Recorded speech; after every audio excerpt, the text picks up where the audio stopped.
कांता बहन की दो बहुएं थीं, बड़ी कल्पना और छोटी प्रिया। कल्पना का जैसा नाम वैसा ही काम। सारा दिन कल्पनाओं में रहती, ना कोई काम करती ना कोई धाम।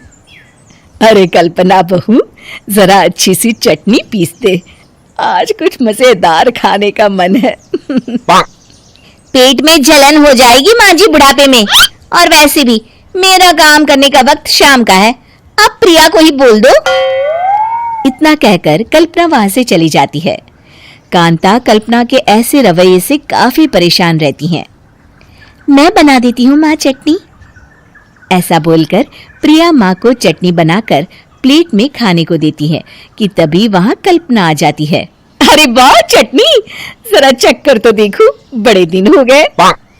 अरे नहीं बहू, तू तो रहने ही दे चटनी खाना, पेट में जलन हो जाएगी।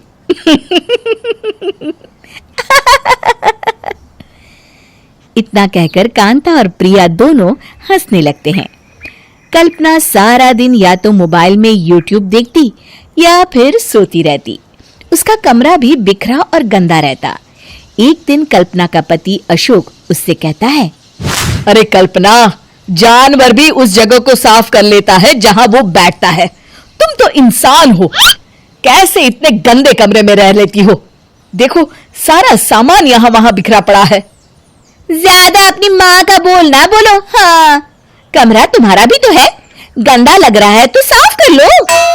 पता नहीं तुम्हारे साथ मैं कैसे जिंदगी बिताऊंगा। इतना कहकर अशोक वहां से चला जाता है। कल्पना बस खाना खाने कमरे से बाहर आती और फिर से कमरे में चली जाती। इससे कांता बहन काफी परेशान रहती। एक दिन प्रिया कांता से कहती है, माँ, मैं सारा दिन काम करके थक जाती हूँ, आप कल्पना दीदी से कहिए ना कि सुबह और शाम का काम बांट ले।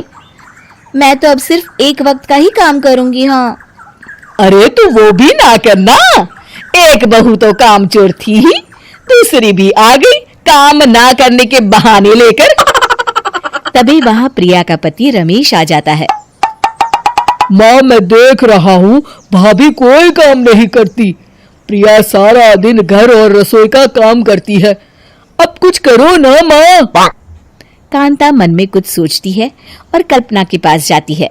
कल्पना फोन पर मेकअप करना देख रही होती है। कल्पना, तुम सारा दिन बस मोबाइल देखती हो, घर का कोई काम भी कर लिया करो। प्रिया सारा दिन काम करके थक जाती है। आज से मैंने फैसला किया है, एक वक्त का काम तुम करोगी, सुबह का खाना तुम बनाओगी और रात का प्रिया। आप लोगों ने काम को हव्वा बना रखा है।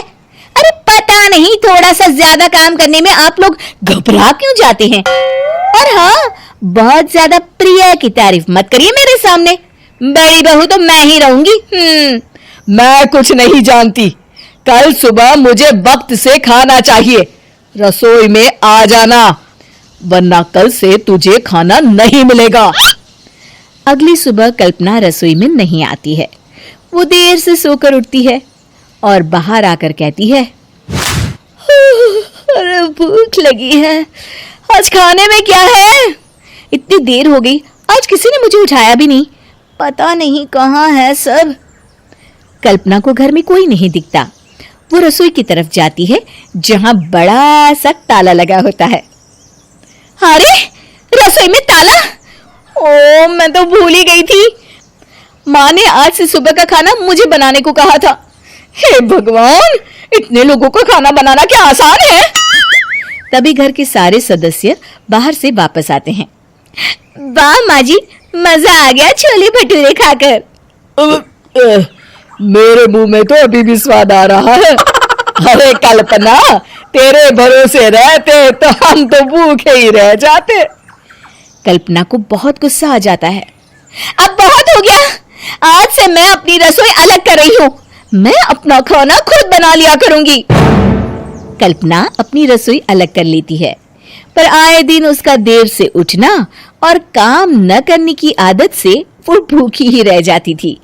उसी के सामने घर के लोग अच्छे अच्छे पकवान खाते और कामचोर कल्पना को जैसे तैसे ही खाना बनाकर खाना पड़ता।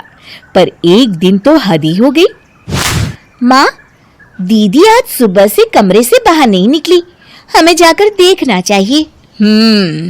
सो रही होगी कामचोर कहीं की, पर तुम कहती हो तो चलो देख लेते हैं उसे। कल्पना कमरे में पेट पकड़कर बैठी होती है। हाय मेरा दर्द, पेट दर्द के मारे मर रही हूं मैं।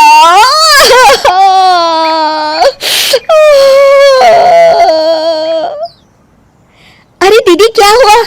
पेट में दर्द क्यों हो रहा है? डॉक्टर को दिखाया आपने? माँ, कल्पना खड़ी होती है और माँ जी के पास आती है। मुझे माफ कर दीजिए, अब से मैं सारे काम में मदद करूंगी, कभी आलस और काम चोरी नहीं करूंगी। हाँ हाँ वो तो ठीक है, लेकिन अचानक क्या हो गया जो तू काम करने को तैयार हो गई? कामचोर कल्पना। माँ, लगातार बासी और उल्टा पुल्टा खाना खाने के कारण मेरे पेट में इन्फेक्शन हो गया है। काम न करना पड़े इसलिए मैं 2 दिन का खाना एक दिन ही बना लेती थी। बासी और खराब खाना खाने के कारण लेने के देने पड़ गए। पेट में दर्द हो रहा है। चलो अच्छा हुआ, देर आए दुरुस्त आए।